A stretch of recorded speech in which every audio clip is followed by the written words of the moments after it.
lahat. Nako, ito na. Ito, pag-usapan natin ito. Alam nyo, ang daming problema ng bansa natin. Napakalaking problema. Ang gobyerno, ang pinoproblema, China. Ang problema rito, korupsyon. Saan napunta ang investigasyon? Magaling kang kupal ka. Putang ina, nasaan na?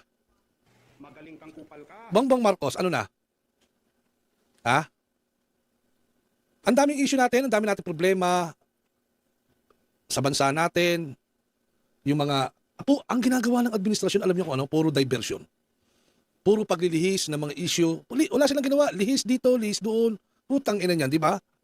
Yung mga kawatan dito, pinagtatakpan. Di ba? Pagparating na, pagka malapit na yung investigasyon kay Bongbong Marcos, nawawala. Magaling kang kupal ka. Walang napapanagot sa flood control. Ang ginagawa nila, puro atake kay BP Inday, China.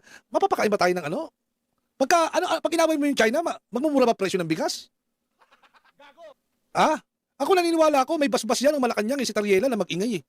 Kita mo kagaguhan na yung pinagagawa ni Tariela, di ba? Pagkatapos, ano nangyari? Hindi man lang pinagalitan ng Malacanang. Napunta na sa China ang usapan. Magaling kang kupal ka. Wala. Hindi nga pinag-usapan masyado itong pagnanakaw na ginawa ng administrasyon ng Marcos eh. Di ba? Ang dami-daming problema ng bansa natin. Anak ng putang ina. Nakapokus kayo sa pistingyawa na West Philippine Sea. Nakapokus kayo sa sagutan ninyo sa China. Anak ng putang ina. Ito problema to. Pamahal ang lokal na bigas dahil lean season o konti lamang mahal ang palitan ng piso at dolyar. Nakatutok si Maki Pulido.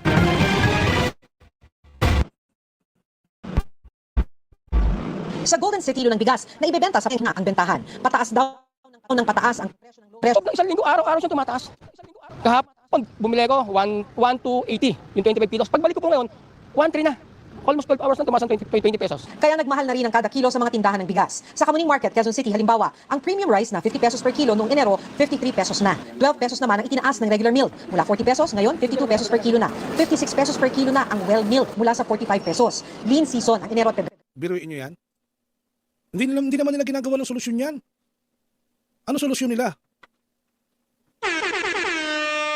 Anong solusyon nila dyan sa pagtaas ng mga presyo ng bigas na yan? Di ba? Wala naman silang solusyon dyan eh. Ang solusyon nila dyan, impeachment. Ang solusyon nila dyan, West Philippine Sea. Di ba? Magaling kang kupal ka. Anak ng tutyang China. Biruin nyo, tapos ang mga kongresista natin ngayon, putang na, impeachment ang pinagkakaabala ko, paano sila magkakapera. Awayin nyo China para hindi kayo maka-import ng bigas, mga linti kayo. Magaling kang kupal Di ba? ka. Yan ang ginagawa ng mga politiko, mga opisyal ng gobyerno natin. Magaling kang kupal ka. Di ba? Sa susunod, hindi nabibili yung mga imported natin mga saging, mga durian, Magaling kang kupal mga ka. pinya. Tapos lahat ng i-importin natin na bigas sa China, hindi na tayo bibigyan. Magaling kang kupal ka. May nabasa nga ako eh. Putang na, wala namang pandemic. Buti pa ng panahon ng pandemic eh. Abagay, lahat ng GDP nung bumaba. Pero 2022, si PRRD, yung GDP niya, bago siya bumaba, napakataas, 6.9. Putang na ngayon, 4.4. Magaling kang kupal ka. Di ba, 4.4? Ang GDP, magkano ang kulang natin sa budget, sabi ni Recto? 200 billion. Magaling kang kupal ka. Tangina, samantalang yung 200 billion yan, ninanakaw lang yan dati sa pamamagitan ng flood control. Magaling kang kupal ka. Di ba? Ayan ang problema ng bansa natin. Ospital, trabaho, edukasyon, presyo ng bilihin. Putang na sila, busy sila sa impeachment, busy sa China, anak ng putang animal. Ha? Anak, buwisit na yan. Ano ba nangyayari sa atin? Putang na. Sinapian na ba itong administrasyon Marcos ito ng demonyo? Pasalamat pasalamat na lang tayo sa mga OFW na nagpapasok ng pera sa Pilipinas. Di ba? Pasalamat na lang tayo sa mga pinapadalang remittance. Anak ng Syoktong. Good evening. Naku, hindi ko mabasa yung pangalan. Sorry ha. Tapos mababalitaan pa, puta, dinismiss yung impeachment laban kay Bongbong Marcos. Ang tangina nyo, yung ginawa ninyo diyan, yung ginawa ninyong proseso ng doon sa sufficiency in substance, pag yan po tangina ninyo, hindi nyo ginamit kay BP Inday Sara, tangina ninyo. Ha? Animal kayo ha. Gamitin nyo rin yan ha. Oh. Gamitin nyo rin yan.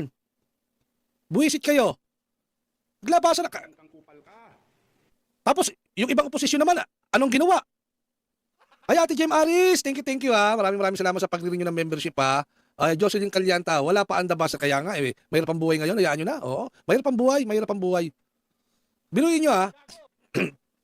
Ang inaatake nila ngayon si BP Inday Sara na napakataas ng trust rating.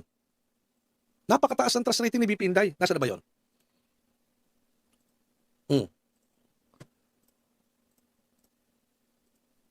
Ayan o. Diyan sila busy. Busy sila dyan. Ano daw? Net satisfaction rating. Vice President Sara Duterte at positive 28. Senate President Soto 16. Chief Justice Leonen Gismundo positive 9. Speaker D positive 5. Biro mo yung net satisfaction ng isang vice presidente na nangunguna? Yung pag gusto tanggalin, teka. Parang may mali rito. Bakit wala si Bongbong Marcos dito? Magaling kang kupal ka. Bakit wala si Bongbong Marcos dito? Magaling kang kupal ka. Nanay Franz, magandang gabi sa iyo ha. Chrissy Brooks. Bakit wala si Bongbong Marcos dito? Oo, sa rating, net satisfaction rating ng Social Weather Station. Bakit? Nahiya kayo i-post? Nahiya kayo? Magaling kang kupal ka. Nahiya kayo? Nahiya ba kayo? Sige nga. Tangina ninyo, nahiya pa kayo? Magaling kang kupal ka. Ito. May sarili ang buang. Buang, ito. Yan. Negative 3, animal. Putang ina niyan. Negative 3. Net satisfaction with President Ferdinand Marcos Jr. stays neutral. Neutral pa sa iyan ha. Neutral. Buti pa yung satisfaction rating mo, neutral. Pero ikaw, high. Utang na mamamatay na to, no? Diba? Bakit? May sakit eh. May sakit to eh. Pwede ba suminghot kahit na wala putol yung bituka mo? Hardly moving from negative 5 in September 2025 to negative 3 in 2025. Tapos ngayon, ano nangyari? The result satisfaction net rating minus negative 3. Ay no, negative 3. Anak ng putang na yun ngayon, no? Ano pinagagawa mo kasi? Di ba? Magpasorbe ka sa PIDEA kaya. Ay, buset, wag ganon! Magaling kang kupal. May kolong, fake news daw yung fake news, sabi ni Anticler, kayong ano. Malakas daw si Bongbong Marcos. Malakas daw, sabi ni Anticler. Totoo naman, malakas pa. Malakas pa si Bongbong Marcos. Pakinggan niya natin ito. Mamaya na natin pakinggan niya na. Malakas pa. Punta tayo rito kay ano. Punta muna tayo rito bago natin puntahan yung survey na yan ni Magaling kang kupal ka. survey yung 8 billion kickback bago natin puntahan yung animal na yan. Punta muna tayo dito sa survey. 'Di ba? Kita nyo naman ng survey 28% si BP Inday. Tapos si Bongbong Marcos negative 3. Tapos si Soto, ilan si Soto? 16. Naklang putang ina talaga niya, no. Anak na putang. Tapos yung pagkatapos yun pang i-impeach. Magaling kang kupal ka. Di ba? Samantalang si BP Inday, puta, napakalakas. Positive. Magaling kang kupal Plus ka. 28. Ibig sabihin, good. Kung si Marcos ay nasa negative 3, neutral daw, neutral. Neutral pa yun ha. Si BP Inday, plus 28. Ibig sabihin, may ibig sabihin na mayroong mas positive na political capital itong si BP Inday Sara. Di ba? Kasi makikita mo talaga lakas si BP Inday sa Mindanao eh. Plus 70 siya doon eh. Excellent eh. Di ba? Sa Visayas, plus 41 siya. 9 yung plus 9 yung itinaas. Ibig sabihin mas lumakas pa. Tapos sa Balance Luzon, plus 9 siya. From 1, naging plus, from negative 1 siya sa Balance Luzon, naging plus 10. O kaya naging plus 9 siya. Di ba? Kasi from negative 1 eh. 10 minus 1 equals plus 1. Dati neutral, negative, ngayon positive. Oh, kung patuloy pang tataas yan, putang na, di magiging nationwide na. Putang na, tapos kakalabanin pa ng United Opposition kuno ni Risa Hontiveros. Sa kapal naman ang mukha mo, Risa. Sa bagay, sa Metro Manila, neutral siya, di ba? Neutral zero siya eh. Oh, si Marcos, 17 sa Metro Manila. Ibig sabihin, hindi rejected si BP Inday sa Metro Manila. Ngayon, ibig sabihin, sa napakataas na survey ni BP Inday, ito kung si Marcos ay kung si Marcos ay -3, si BP Sara ay +28, si Soto ay +16, si Speaker +5, si Gismundo +8. Di ba? Ano magiging implikasyon nito sa impeachment ni BP Inday? Hindi nga. Kapal na mukha niyo, mga hayop kayo. Pero mo ang taas-taas ng public goodwill ni BP kaysa sa sitting president. Ibig sabihin, may mas moral leverage si BP Inday sa public perception. Mas delikado ngayon sa mga senador, sa mga congressman na makita na politically motivated itong impeachment. Kapag ang ini-impeach mo ay napaka-popular, ano mangyayari dyan? Delikado yan para sa inyo, mga hinayupa kayo, kaya mag-isip-isip kayo. Di ba?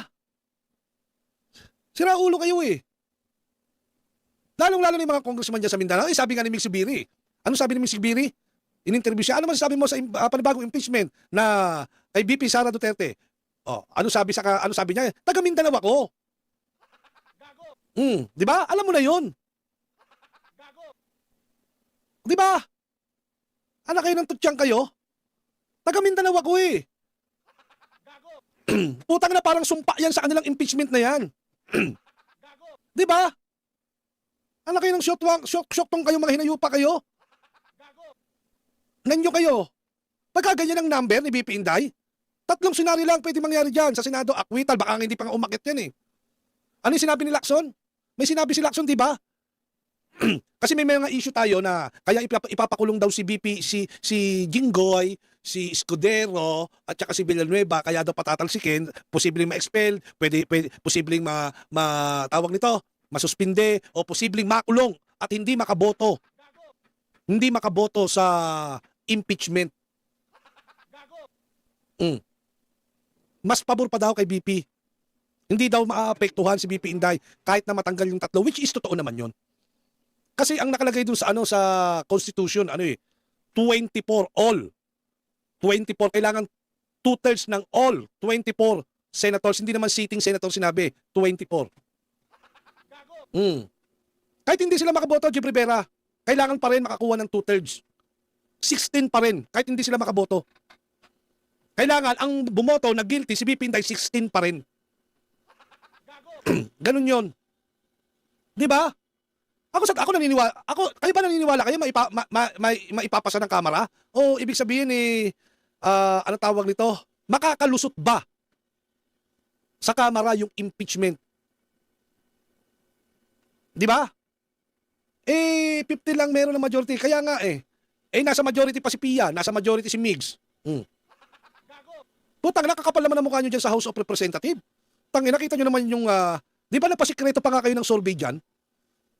60 plus ang score ni BP Inday. Di ba nagpa-commission pa kayo, nagpa-survey pa kayo? Tinitignan ninyo yung lakas ni BP Inday sa 2028? Magaling kupal ka. Pinos na yun eh. Patay kayo dyan. Sige nga. Buisit kayo. Patay ang political career nila pag hindi kayo nagtagumpay dyan. Tanginan nyo, ubos kayo dyan. Lalo na sa Mindanao. Ay, nako. Hindutan kayo. Di ba? Sus. Kaya nga hindi nyo magamit-gamit yung second mode ninyo eh. Kasi nga, alam ninyo dyan sa House, wala nang amor ang mga congressman sa impeachment. Unang-una, wala nang pera. Walang salapi. Wala silang ganun. Walang budget. Magaling kang kupal ka. Kaya hindi nila magamit-gamit yung fast track dyan, yung second mode. Wala nang amor ang mga congressman. Una, takot. Wala namang pabuya, wala namang premyo. May wala talagang pera. Di ba? Kaya nga hindi na ma-fast track yun.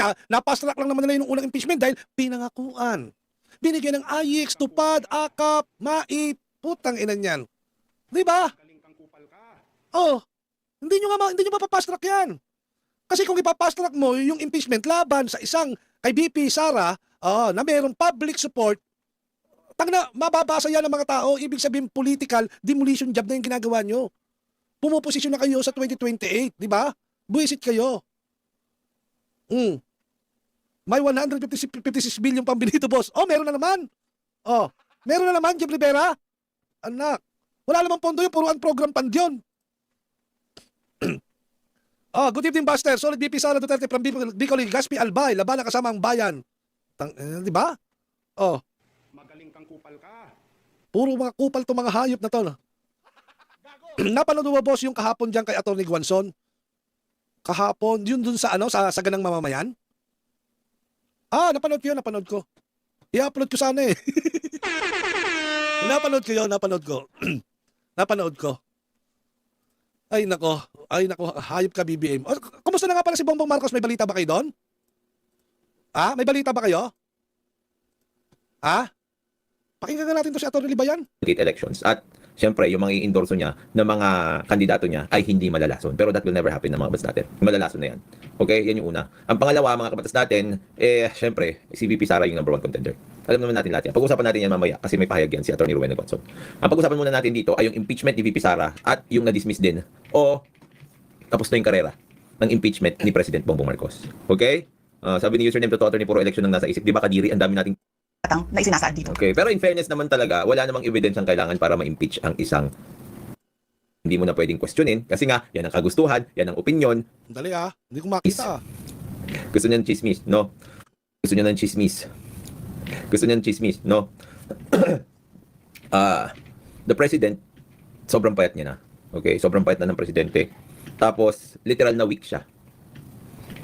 Literal na weak president siya kasi nga, hindi siya makapagbuhat ng mabigat. Hindi ko sasabihin kung kanino galing yan.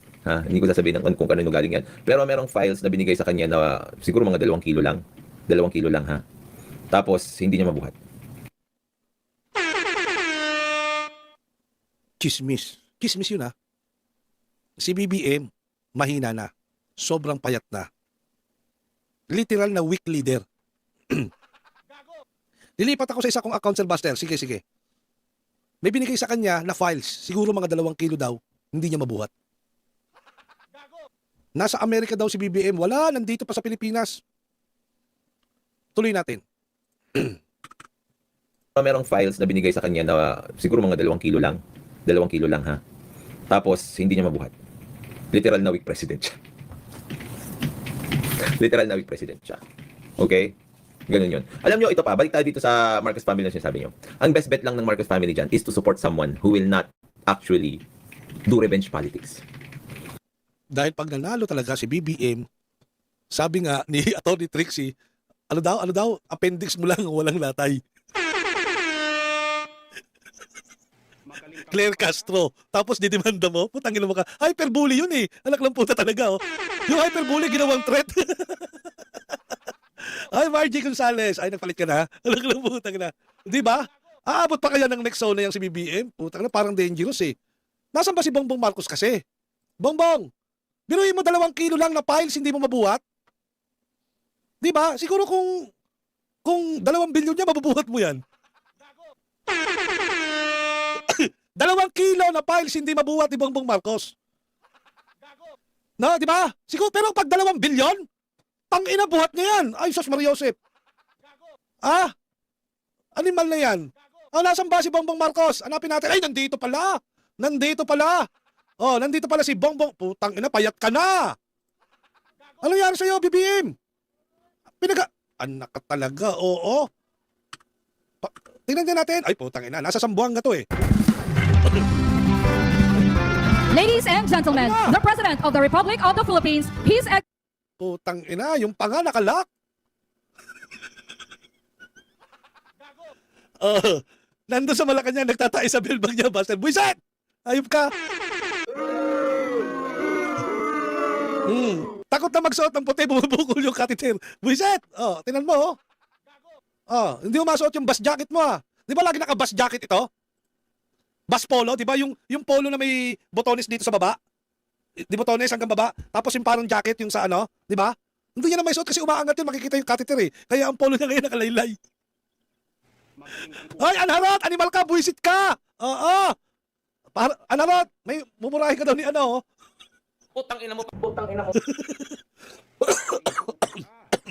Okay, tuloy. Oh. Excellency Ferdinand Putang na mukha ni Bongbong Marcos ang payat na, no? Oh, tingnan nyo, oh. Grabe, no? Kakaawa. Naawa kayo? Naawa kayo? Ha?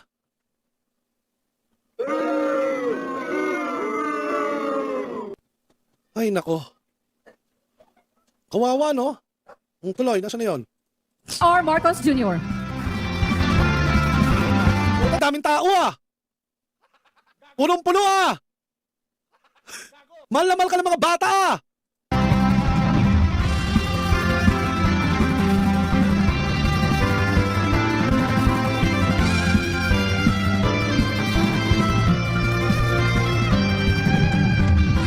Putang ina mo.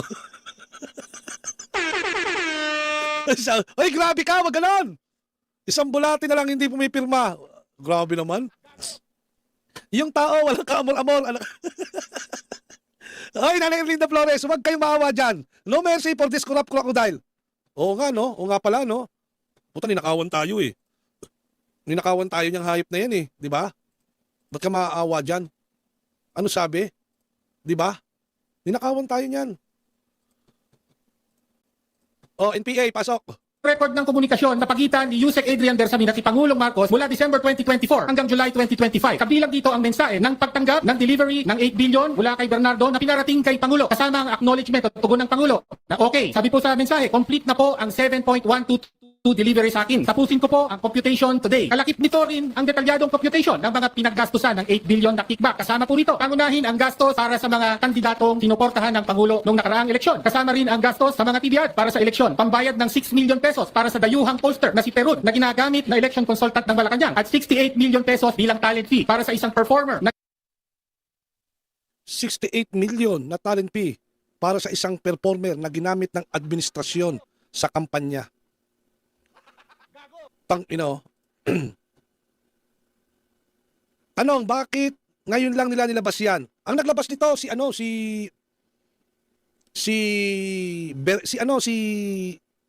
Adrian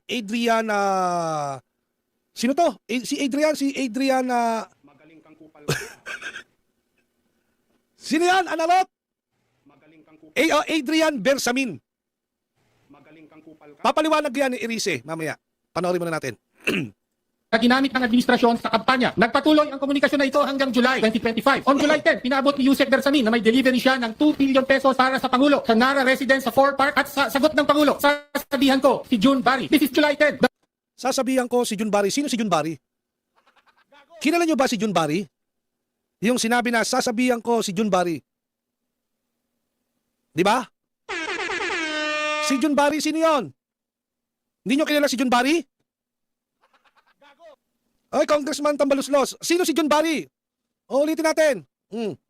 Pangulo sa Nara Residence sa 4 Park at sa sagot ng Pangulo, sasabihan ko si June Barry. This is July 10. The President appears to be receiving kickbacks days before he went to Congress. Humarap siya rito at nagsabing, mahiya naman kayo. Bukod kay Yusek Bersamin, may kopya po ng record ng komunikasyong ito si Congressman Leandro Libiste at pinarating sa amin. Sa ilan sa aming mga kasapian dito, kasama si Congressman Erice, hawak din ito ng isang LGU official. Sa madaling sabi, may malakas na ebidensya sa aligasyon na may alam na alam ng Pangulo ang corruption sa flood control. Direktang lumahok siya at tumanggap siya ng kickback mula rito. Merong record ng komunikasyon na pagitan ni Yusek Adrian Bersamin at si Pangulong Marcos mula December 2024 hanggang July. Sino si June Barris? Pakinggan natin kung sino si June Barris. June Barris. Sino ka? Saan na yun? Actually, ay may kumakalat na ebidensya na directly nag-uugnay kay Pangulong Ferdinand Marcos Jr. sa flood control kickback scheme. Ang ebidensyang ito, record of communications sa pagitan ng Pangulo at ng dating palace official na si Adrian Bersamin. Ako si Dwight Ayon, may ibinasa impeachment any justification wants to junk the cake. Kanahilan, wala naman daw kasing matibay na ebidensya. For instance, ang mga aligasyon daw ni former Congressman Zaldico laban sa Pangulo ay hindi man lang daw sworn under oath at ibinunyag lamang sa series of videos. Komento naman ni Congresswoman Laila de Lima, of all the alleged impeachable offenses of the President, pinakamabigat daw yung mga paratang ni Zaldico na dapat sana ay masagot ng Pangulo. The meat of cause allegations was that binigyan siya ni Yusek Bersamin ng listahan ng mga proyekto na gusto umano ng Pangulo na i-insert sa national budget. Ang halaga ng insertions, nasa 100 billion pesos. This allegation corroborates what former DPWH Undersecretary Roberto Bernardo said to Senator Ping Lacson na di umano naghatid si Bernardo ng 8 billion pesos in cash kina Bersamin at NOY Education Undersecretary Raigef Olivar. Now, this is where the alleged evidence comes in. I say alleged because Rappler has not obtained copies of the supposed evidence, but at least 2 lawmakers confirmed seeing them, including ACT Teachers Representative Antonio Tino. May pruweba raw ng mga mensahe sa pagitan ng dating Yusek Bersamin at ni Pangulong Marcos from December 2024 to July 2025. Let's hear it straight from Congressman Tino. Kapilang dito ang mensahe noong Marso 2024, 2025 ng pagtanggap ng delivery ng 8 billion mula kay Bernardo na pinarating kay Pangulo. Kasama ang acknowledgement at tugon ng Pangulo na okay. Sabi po sa mensahe, complete na po ang 7.122 delivery sa akin. Tapusin ko po ang computation today. Naidetalye rin daw sa mga mensahe yung mga pinagkagastusan ng 8 billion pesos in kickbacks, Yun yung 8 including billion, yung mga gastos 8 billion. para suportahan ang mga kandidato ng administrasyon noong 2025 elections. These alleged expenses include TV ads, payment to a pollster, and talent fee received by a campaign sortie performer. Here's more from Biruin nyo, no? Taxpayer money na pwedeng maging proyekto para matapos sa isang farm to market road, pwedeng ibigay sa mga pasyente, mga cancer patient ng mga bata, lalong-lalo na dyan sa Philippine Children's Hospital. Di ba? Ang dami. Classroom. Pwedeng maging ayuda para sa mga magsasaka, para sa fertilizer, o kaya mga kagamitan sa pagsasaka. Ang daming pwedeng mangyari diyan sa pera na yan. Tapos ginamit lang sa eleksyon. Taxpayer money ninyo. Di ba? Ganyan tayo ginagagaw ng putang inang gobyerno na ito. Pag mga kampanya ka, isa kang politiko, puta gumamit ka ng sariling pera. Eh ngayon nga si Robin Padilla nga, di ba? Kini-question pa ng isang nakatikim tuloy siya kay Robin. Bakit daw ipinopost pa yung pera na ibinibigay doon? O di ba? Ano sabi ni Robin? Bakit mo pinopost? Ano sabi ni Robin? Bakit ko pinost? Para gayahin mo. Gayahin mo, gagay ka, may pera ka, ibigay mo doon. O di ba? Ngayon ako. Congressman Tino. On July 10, pinabot ni Yusek Bersamin na may delivery siya ng 2 billion pesos para sa Pangulo sa Nara residence sa Forbes Park at sa sagot ng Pangulo. Sasabihan ko, si June Baris. Kapag ginugol mo ang pangalang June Baris, lalabas na minsan siyang naging head of security ni Marcos. Separately, kinonfirm ni Congressman Edgar Eriza sa Rappler na nakita niya rin ang mga Dating head security ni Marcos, si June Baris. Di ba? Grabe. Tapos sasabihin nila, wala siyang koneksyon.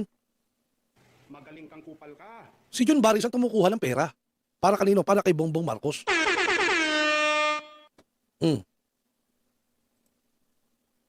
Linaw.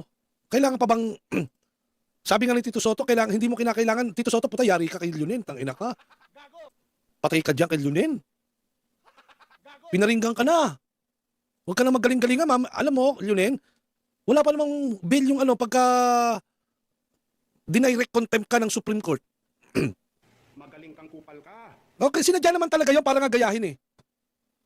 Oh, eto si Irise, para sa buong detalye kung paano niya nakita, kung kanino galing, ano nangyari. House being urged to investigate supposed communications that show President Marcos knew of kickbacks from flood control projects. House lawmakers Edgar Erice and Antonio Tino claim to have seen the messages between the chief executive and former presidential legislative liaison office Undersecretary and you're live on ANC. Not a problem. It happens all the time. Now, first of all, before we continue with the discussion, Congressman Leviste now refusing to answer questions regarding his latest bombshell, saying that the public should just listen to your statements and Congressman Tino's statements. First of all, your reaction to that he has now passed the burden to you to answer questions regarding these alleged communications between the president and his underlings. Go ahead. Actually, when he talked to us, five representatives, I told him what is his motives. Biruin mo, 5 ang nakakaalam mo, no? Ay nagkalat na yan sa House of Representatives. Anak ng putang na. Ano ba yung motibo mo? Sabi ko, bakit mo kami kinausap? At sabi niya naman, sabi ko, ano ba yan?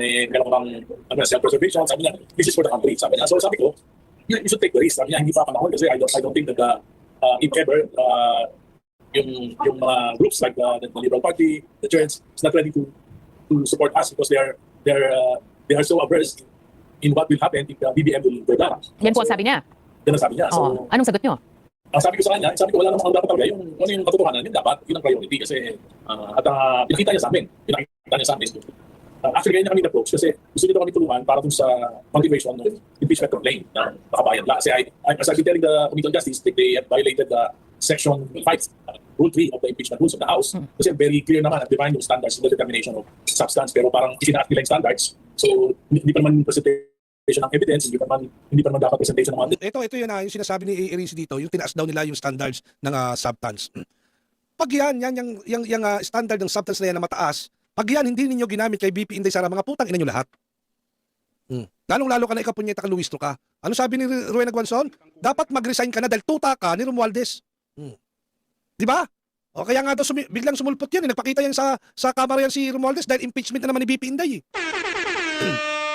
testimonies, hindi na nila binigyan ng pagkakataon ng kabayan lang to present evidences at hindi nila binigyan ng pagkakataon para masagot ng Pangulo yung mga allegations. Okay, Congressman, bago tayo magpatuloy, so ang sinabi ni Congressman Leviste sa inyo, he wanted to help with the impeachment complaints against President Marcos. Let's talk about the timeline first. Kailan mo siya lumapit? Ito ba yung kasagsagan ng pagdinig ng House Justice Committee on the complaints against the President or pagkatapos?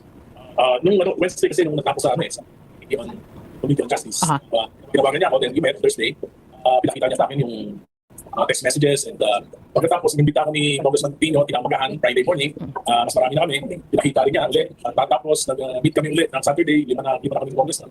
Pagkatapos nag-meet pa kami ulit Sunday kung saan ay kasi hinihingi namin sa kanya na kung para matulungan mo kami mag-update so that we can present it in the plenary. Okay. Pero parang natapos siya, so yun lang yan. Alright, Congressman. Ang klaro pa lang ngayon sa mga statements ni Congressman Leviste, listen to Congressman Tino and Erice. Ngayon po sinasabi niyo, there were 5 of you that he met. Sino-sino pa yung tatlo? Hindi, ayoko naman banggitin na iba dahil ako yung binanggit ni Congressman Tino. Pino-confirm ko lang, nakasama ko. Ayoko naman banggit mo. Kailan pa po nasa possession ni Congressman Leviste yung mga exchanges na meron siya? Go ahead.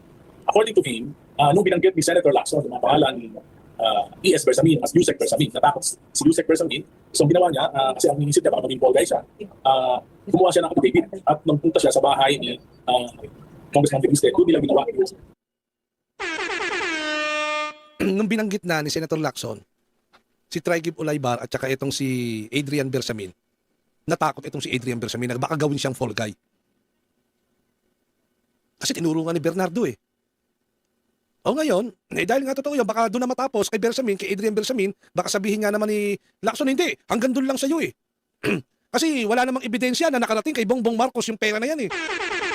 Kasi kumbaga sa ano doon na natapos eh, from Bernardo, diniliver kay Adrian Bersamin, doon na natapos yun. Pagdating kay Adrian Bersamin, wala nang alam si Bernardo.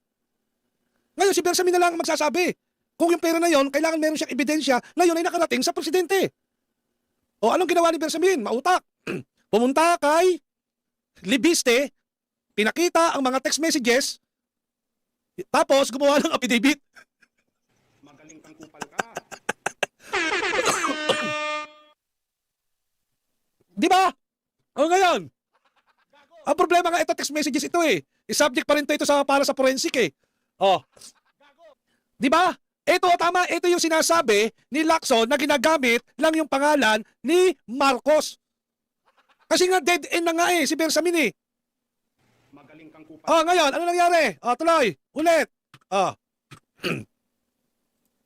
Si Yusek Bersamin, so ang ginawa niya, kasi ang inisip niya baka maging Paul Guy siya, gumawa siya ng affidavit at nung punta siya sa bahay ni Congressman Leviste, doon nila ginawa yung affidavit at nagpakita si Congressman Leviste ng CCTV footages kung saan dumarating sa bahay niya si Yusek Bersamin kasama yung mga lawyers at doon naiwan sa kanya yung mga documents. Congressman, ano ang nag-uugnay kay former Tangina ka, Bongbong Marcos, wala ka lalusot dito. Biruin mo. Pupunta si Bersamin. Si Adrian na, hindi si Lucas. Oh. Hindi siya humingi ng tulong sa tiyuhin niya na si Lucas Bersamin. Pumunta siya kay Leviste kasi alam niya parehas si Leviste. Parehas eh. Oh. Baka maging Paul Guy nga naman siya, pumunta. Nagdala ng 5 abogado. Magaling kang kupal ka. 5 abogado, dinabitbit. Oh, tapos gumawa sila affidavit. Oh, may ebidensya na CCTV footage na totoo na nagpunta doon sa kanya si Bersamin. Oh. Atay kayo diyan. Yes. At doon naiwan sa kanya yung mga documents. Congressman, ano ang nag-uugnay kay former Yusek Bersamin at kay Congressman Leviste? Why go to the Congressman? Go ahead. Well, I think the mayor of Taal is a close ally of Congressman Leviste.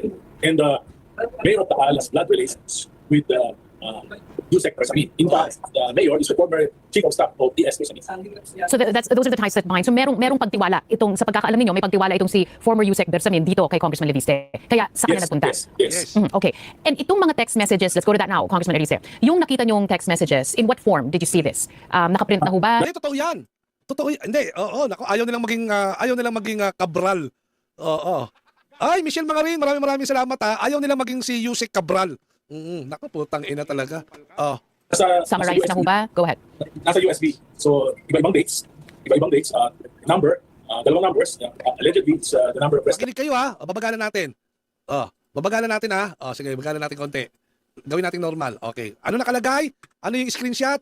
Pakisuyo. Marcos and the number of iba-ibang dates. Nakaprint na ho ba?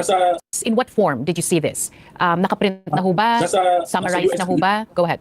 Nasa USB. So, iba-ibang dates, number, dalawang numbers, allegedly it's the number of President Marcos and the number of Yusek Bersamin. It's smart. Hindi ko na matandaan ko na yung kay President Marcos, smart 0918. Tapos kay Yusek Bersamin. Tapos meron silang exchanges. Mahaba months of exchanges tungkol dito sa pagkakatanda ko, almost 8 billion na patunga from flood control from Bernardo, from Yusek Bernardo, na ginamit sa Alyansa Campaign. Tang inang to, mga kakapal. Kakapal na mukha ng mga to, ginamit sa Alyansa Campaign, yung pera ng taong bayan. Biruin mo yun. Pera pa yung impeachment laban kay BP Inday. Magaling kang kupal ka. Di ba? Nasa HOR si Ribisi, di siya nagbakasyon. Oo, safe siya doon eh. Safe siya doon. Sa opisina niya. Oo. Eh, pagka napinatay siya doon, putang ina, di ano na, di ba? alam mo, Jib Rivera, pinaka-safe na lugar. Alam mo kung ano? Safe, ang pinaka-safe na lugar, yung lugar ng mga kalaban mo. Meron nga kriminal nagtago, tumira doon sa may harapan ng presinto eh.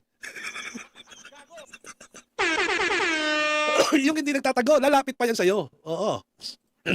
Tuloy. Ang detail doon kung saan namin. At meron din 1 billion, more than 1 billion from the Bureau of Customs and another almost 500 million from the confidential funds of the President. Yun yung nakadetail. Putang ina, no? Pati Bureau of Custom, ano? Naghahatid ng pera, no? Putang ina, no? Merong kickback si Bangag no, sa no? Sa Bureau of Custom. Ibig sabihin, totoo talaga lahat yan. Yung sinasabi ni Saldico. Di ba? Kaya ba maingay na si Kiko Machin kasi sinisingil na? Anak ng tutsang. Tuloy. Very, very detailed yung expenses, including payment for... very detailed daw yung expenses, ha? Very detailed yung expenses, including payment for example, dahil si Congressman Chanco, yung campaign manager, may payment on that went to him, yung payment ng entertainment. Yung payment sa yung tulong sa mga alyansa senators. Yan lahat yan, dumami according to the text messages na daan kay Congressman Toby Chanco. Kinausap ko nga si Toby, kinonfirm niya naman sa akin. Kaya lang, hindi niya wala kung saan galing pera. Okay. Tang ina, no? Nakakasuka tong gobyerno. Totoo yan. Eugene, Nitsuga. Nakakasuka na yung gobyerno natin. Ginagago na tayo nito eh. Ginagago na nga tayo nito eh. Sa totoo lang, ginagago tayo. Ito ang gobyernong budol. Bibigyan ko kayo ng example ha. Kung paano ginagago ng administrasyong ito. Tingnan nyo, pakinggan nyo. Ano sabi? Sige. Hiniling ni dating District Engineer Bryce Hernandez sa JP Mendoza sa Justice Department na huwag gamiting ebidensya ang kanilang mga sinumpang salaysay nuwasok sa Witness Protection Program. Ayon pa sa kanilang counter affidavit, sinabi umano ng NBI na hindi ito gagamitin laban sa kanila pero ginawa pang basihan para sa mga kaso laban mismo sa kanila. Putang ina, budol, di ba? Magaling kang kupal ka. Ito yung yung mga panahon na nagbibigay sila ng statement doon sa Blue Ribbon Committee tapos biglang kukunin ngayon ni bibitbitin ng DOJ ni Boying Rimulya. Tapos pagbalik meron ng supplemental affidavit. Magaling kang kupal ka. Pakinggan nyo ulit. Ang counter affidavit, sinabi umano ng NBI na hindi ito gagamitin laban sa kanila pero ginawa pang basihan para sa mga kaso laban mismo sa kanila. Nakatutok si Joseph Moro. Exclusive. Sa kontra sa laysayo, counter affidavit na isinumite ni dating Bulacan 1st District Engineers Bryce Hernandez at JV Mendoza kaugnay ng preliminary investigation sa manumalyang flood control project sa Pandi, Bulacan. Hiniling nila sa Department of Justice na huwag gamitin bilang ebidensya ang kanilang mga sinumpaang salaysay salaysay na isinimite nila nung nag-a-apply sila para makapasok sa Witness Protection Program. Kabilang dito ang whistleblowers report na isinimite nila noong September 4, supplemental Biruin mo, the whistleblower report. Ibig sabihin, sinabi nila, yung gustong mangyari ng administrasyon na ito. O, ganito sasabihin nyo, ganito, ganito. O, ito sasabihin nyo. O, hindi, kahit labag sa kalooban nila, hindi nila gagawin. Ayaw nila. Kasi, hindi, sabi naman ng DOJ, hindi namin ito gagamitin sa inyo. Oo, para lang makakuha tayo ng madamay lang iba rito. Puta muka't mukha mo huli, puta na ginamit laban sa kanila kaya sila nadiin. Magaling kang kupal ka. Di ba? Oh. Bilang dito ang ebidensya ang kanilang mga sinumpaang salaysay na isinimite nila nung nag-a-apply sila para makapasok sa Witness Protection Program. Kabilang dito ang whistleblowers report na isinimite nila noong September 4, supplemental affidavit at panghukumang salaysay noong Oktubre. Sinabihan daw sila noon ng NBI na hindi gagamitin laban sa kanila ang kanilang mga salaysay. Pero sa halip, ang nangyari daw, ginamit daw ang mga ito bilang basehan ng kaso laban sa kanila. Dagdag pa ni Hernandez, tila nabudol daw sila at pinesure lamang daw siya na pirmahan ang mga salaysay nang hindi pa niya ito nare-review. Patay tayo dyan. Di ba? Ate Minerva Apostol, thank you Nabudol sila. I was misled into giving the statement I made in the salaysay even worse. I was pressured into signing the salaysay without sufficient time to review and consider my statement therein. Hindi niya man lang siguro na isang guni sa abogado. Di ba? Budol nga itong administrasyon ito. Binudol nila si BP Inday. Binudol yung mga butante. Binudol yung mga testigo. Di ba? Budol since day one. Real talk yan, totoo yan.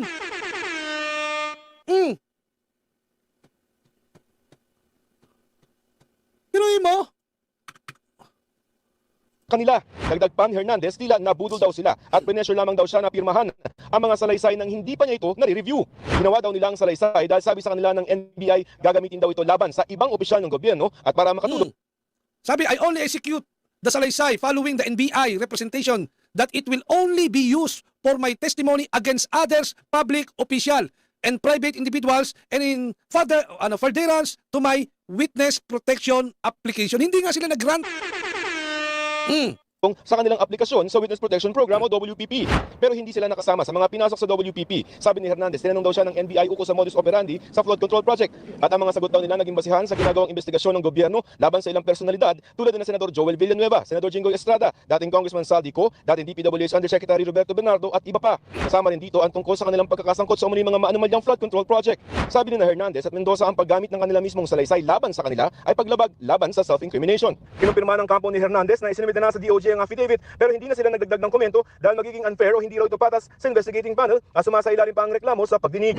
Ayon sa Department of Justice, may mga ilang kaso silang isinampa kaugnay ng mga manumalyang flood control projects ang gumamit ng mga testimonya ni dating DPWH Engineer Bryce Hernandez. I would say certain statements led us to those evidence. Kasi pira-pirasong ebidensya. Definitely. Buisit na pira-pirasong ebidensya. Puta, binudol nyo!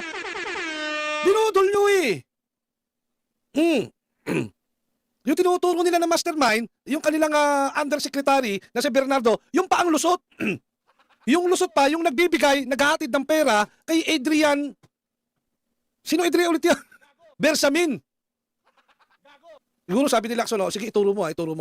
Bernardo, ituro mo si Adrian Bersamin Sigurado, wala namang ituturo si Bersamin Deadlock na sa kanya Dead end na mayroong mga text messages na kumalat.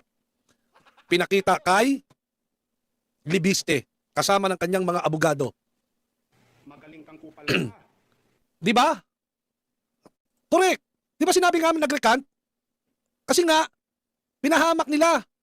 Ginisa nila sa sarili mantika Sinubo sa kanilang affidavit For good times and good times lang daw, Buster. Unite, withstand. You fall on your own. Kaya nga, putangin na kayo, patay kayo dyan. Tapos pag inakit na naman sa Korte Suprema niya, sasabihin nyo naman, ganito, ganyan. Paliwanag mo nga, Soto yan. Di ba? Buster, di kaya kasama dyan si, eto na nga Adrian Bersamin na nga pinag-uusapan dito tuloy natin ito. Ano sabi? Yung tulong sa mga alyansa senators, yan lahat yan dumaan according to the text messages na daan kay Congressman Toby Chapo. At kinausap ko nga si Toby, Si Alcantara yung mangiyak-iyak, si Alcantara yun, hindi si Bernardo. Okay, so dahil tinanong nyo si Kong Toby at kinonfirm niya na meron ngang ganung halaga na binigay doon sa entertainer at para sa operations ng alyansa, sa tingin ninyo, Congressman Erice, nangangahulugan ba na kung ano man ang pinakita sa inyo ni Congressman Leviste ay totoo? It's authentic. May value na kailangan investigahan. Kasi hindi naman tapos-tapos itong Yung flood control invest na ito. Imagine, Carmina, di ba nagsimula yan sa ICI? Paikot-ikot, walang nangyari. Hindi mag-resign na yung mga commissioner. Putang na ICI, kapag tumutumbok na rin kay BBM, putang na, bigla nagre-resign yung Saan ba nakatira si dating DPWH Singson ba yun? Hanapin ko ngayon, kausapin ko, mag-heart to heart talk kami. Babe Singson, di ba? Secretary Babe Singson, ano ba talaga totoong nangyari? Usap nga tayo. Bakit ka nag-resign? Ano na-discover mo? Na-discover mo ba na ang pinakamalaking isda, ang pinaka-mastermind si Bongbong Marcos? Di ba? Saan ka nakakita? Independent Commission, ICI, Independent Commission for Infrastructure. Pagkatapos, sino ang magre-revisa ng report? Bakit? Kung independent yan, ididiretso na nila sa DOJ yung report nila, natapos na nila. Bakit kailangan pang dumaan ng Malacanang? Magaling kang kupal ka. Kung independent yan, hindi na dapat dumaan yan ng Malacanang. Bakit kailangan pang dumaan muna sa Malacanang bago idiretso sa Ombudsman o sa DOJ? Magaling kang kupal ka. Ha? Ano mangyayari dyan pagdating sa Malacanang? Sige nga. Lumabas sa investigasyon, sangkot si Sandro Marcos, sangkot si Martin Romualdez, sangkot si Bongbong Marcos. Magaling kang kupal ka. Di wala rin yan. Magaling kang kupal ka. Tapos dumating sa Blue Ribbon Committee, nung mabanggit na yung pangalan ng mga Bersamins, si Senator Lacson mismo nagbanggit na pangalan, na-involve sila, pero hindi niya na pinatawag. Lacson! Oo nga naman, Senator Lacson. Ikaw ang nagbanggit kay Trigave Ulaybar at saka kay Adrian Bersamin. Ikaw din ang nagbanggit doon sa dalawang security ni Saldico. Noong mga panahon na yun umpisa pa lang noon, bakit hindi mo pinatawag? Senator Lacson, di ba? Bakit hindi mo pinatawag si Trigave Ulaybar at saka si Adrian Bersamin? Kasi nga, baka may makitang text messages. Magaling kang kupal ka. May makikitang text messages. Ito. Puta, ang gwapo ko dun Ito. Yan Magaling kang kupal ka. Paano ngayon yan? Magaling kang kupal ka. Sige nga. Bakit di mo pinatawag, Lacson? Blue Ribbon Committee, nung mabanggit na yung pangalan ng mga Bersamins, si Senator Lacson mismo nagbanggit na pangalan, na-involve sila, pero hindi niya na pinatawag, hindi niya na investigahan. Para bang laging napuputol yung investigation? And Diba? Napuputol yung investigasyon kapag paparating na sa Malacanang. Magaling kang kupal ka. Galing, di ba? And since you saw this exchange, the very detailed exchange and the very detailed items that Congressman Levista showed you, yung sinasabi niyo po na parang walang napupuntahan, napuputol yung investigasyon. Now that you've seen these items. Hindi. Nasa na yon? Sana naman ibinulgar na ni Erice bago mag-impeachment trial kay Hindi naman nagkaroon ng impeachment trial Habang dinidinig yun doon, hindi pa nila doon sa committee ng Justice Committee ng House of Representatives. Habang naghihiring sila doon ng sufficiency in substance, doon pa lang, hindi pa naman kailangan doon Ipinakita na yan. Ipinakita ni Libiste kay Erice at saka kay Congressman Tinio. Ito baka magamit ninyo. Itong testimonya, itong mga screenshot, baka magamit nyo ito para sa impeachment ni Bongbong Marcos. Kaya lang, hindi na nga pumasa dahil doon pa lang sa sufficiency in substance. Yan yun. Items from Congressman Levista. What does that tell you, Congressman Erice? Well, kasi nga, nakita ko very detailed, tapos mayroong mga exchanges between the alleged numbers of the President na hindi related ito, kundi mga national issues. Mas maganda nga, ilabas na ni Leon yan kasi he owes it to the people to reveal the truth. Diretsuhin ko po kayo, Congressman Erice. Dahil nga sinabi nyo kanina na tila paikot-ikot ang investigasyon, napuputol sa ilang mga bahagi. Dahil sa nakita ninyo at pinakita sa inyo ni Congressman Leviste, ito ba sa tingin ninyo yung eksplanasyon kung bakit paikot-ikot yung investigasyon at dahil ito di umano'y may kinalaman din ang presidente? Totoo yan. Yes, I think so. Kasi sabi nga ni kung sino-sino tinuturong mastermind. Una, Saldico. Tapos tinuturo Martin Romualdez. Tapos hindi ko alam talaga So I think it's a cover-up. And a cover-up will require a series of cover-ups. Yan yung nangyayari sa akin ngayon. At ang masama dito, masakit dito. Hanggang hindi natatapos to. Biruin mo, series of cover-up, cover-up ng ICI, cover-up ng House, cover-up ng Blue Ribbon Committee sa pamumuno ni Senator Lacson at sa kumpas ni Senator Soto. Grabe, ano mangyayari dito? Ano mangyayari? Oh, pinaka-worst na chairman ng Blue Ribbon Committee, itong si Soto, ay si Lacson, Magaling kang kupal na sinasabi ni Senator Soto na pinakamagaling na investigador sa paningin niya. Magaling kang kupal ka. Diba? Yung pala pinakamagaling, mag-hocus-pocus. Pinakamagaling mag-mekos-mekos. Epektuhan yung economy natin. Ano ba yan? Congressman, why Insan, was it that the very first insan. question that you asked Congressman Leviste when he was about to show you these exchanges, why was the first question, what is your motive? Kasi pinawagan niya ako, pinakita niya sa akin. Gusto ko malaman kung ano yung motibo niya. At klaro ba sa inyo kung anong motibo niya? Naniniwala ho ba kayo kay Congressman Leviste? Oo. Ang sabi niya kasi sa akin, lumapit sa kanya si Congressman, si Yusek, Yusek A. Yusek ano po? Yusek Bersamin. Okay. Lumapit sa kanya. Tinanong ko, ang sabi niya, ano ba motibo ni Yusek Bersamin? Sabi niya kasi una, self-preservation. Pangalawa, alam din nila na after 2028, baka lumabas to, sila na lang nag-iwan. So, yan yung kinakaba. Sabi nga ni Yusek Bersamin. Kaya, o kaya may mangyari sa kanya. Sabi niya pa nga sa akin si Yusek Bersamin ay gumawa ng videotape na affidavit na kung sakasakali na may mangyayari sa kanya, ilalabas na. Let's get into that. Kasi parang sinabi din naman niya, nagpahapyaw no, doon sa kanyang Facebook post, itong si Congressman Leviste, na hindi naman matitigil sa kanyang pag-alis ang paglabas niya ng ebidensya. Do you think that that's coming? Do you think that Pardon? Do you think po itong videotape affidavit na binabanggit niyo po ay ilalabas din at malapit nang ilabas? Well, I'm convincing him kasi sabi ko, credibility mo naman yung at stake yan. Saka, dapat you should take the risk. If you really want to help this country, you should take the risk. At ang sabi niya sa akin, there are more evidences, compelling evidences na nasa kanya. Balikan lang po natin yung pinakita sa inyo ni Congressman Leviste. You mentioned that it was in the form, it came in a USB. Yes. Nung nakita nyo na po yung nilalaman, was it a summarization? Was it actual Actual. screenshots? Paano ho ba? Actual, parang inaano niya ni-scroll down niya yung conversations from months to months, days to days. So it was prepared? I think so. Opo. At dahil may intervention na ganon, na prepared, would you still believe the veracity? I'm not sure, Armina, kasi parang scroll niya, hindi ko alam kung screenshots yun o prepared. Parang, kasi may number, hindi lumalabas na number. Pag binababa niya, scroll down niya, lumalabas lagi yung numbers. Do you think it was extracted from Telecom's data or binigay mismo ni Yusek Bersamin? Paano kaya? Kasi hindi niya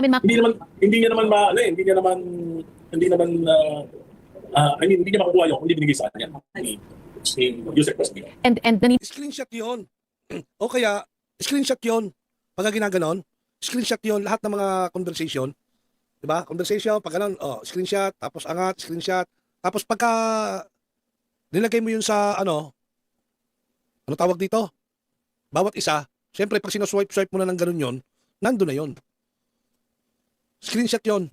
niwala ho kayo because alam naman natin yung recent history no ni Congressman Leviste. First he said that he obtained the documents, the Cabral files, right, from the late Yusek. Pagkatapos kalaunan may lumabas na pwersahan niya itong kinuha. With this particular set of info, do you believe that Yusek, the former Yusek Bersamin... Hindi na ito pwersahan kinuha na kagaya ng sinasabi ninyo sa issue nyo kay Yusek Cabral. May ebidensya, may CCTV footage na si Yusek Bersamin kasamang 5 abogado pumunta sa bahay niya doon sa Batangas. Indeed gave this voluntarily and that the congressman did not forcibly take this data, this set of information from the former Yusek. Congressman. Well, kaya nga sabi ko, it's better that siguro si Senator Lacson, siya naman nagsimula nung na-involve yung mga Bersamin. Why not call Leviste and the Blue Ribbon Committee and ask him to show all these files? Kasi hindi naman dinideny ni Congressman Leviste na pinakita niya sa amin. So, hindi naman madideny. Ang dami namin. Puro Congressman. Well, where do you go from here? I mean, that window is already closed. Pinesenta na po sa plenaryo at pinagbotohan na po. Tapos na, the 1-year bar rule now takes effect. Magaling kang kupal. Ito nga ang masaklap dyan eh. Tinapos na sa plenaryo. Okay, dinismiss na sa House yung impeachment. Ito pa. Tapos na rin ang Blue Ribbon Committee. Wala nang hearing. Bakit? Meron ng draft ng committee report na pagdedebatehan na lang sa floor. Di ba? Kala ko ba, Senator Lacson, napakagaling mong investigador? Paano ngayon yan? May lumabas na ganyang issue. May mga text messages, screenshot ng mga text messages between BBM and Adrian Bersamin. Paano yung narrative ninyo na hanggang dun lang kay kay ano? Sige nga, may final report na kayo eh. May draft na kayo ng final report eh, ng committee report eh. Hindi pa, committee report pa lang yon. Hindi pa final report yun dahil pagdidebatehan pa yon.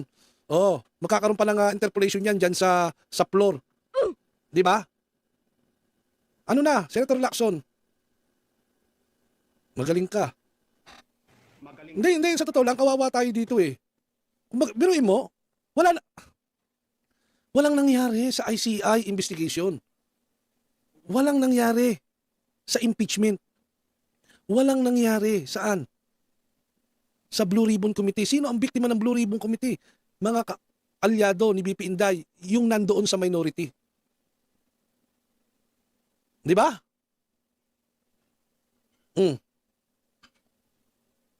Naghahanda na sila sa impeachment ni BP Inday Sara. Putang inang to mga ito. Ay nako. O sige na, kita-kita tayo bukas. Love you all, mama, chup chup, babush.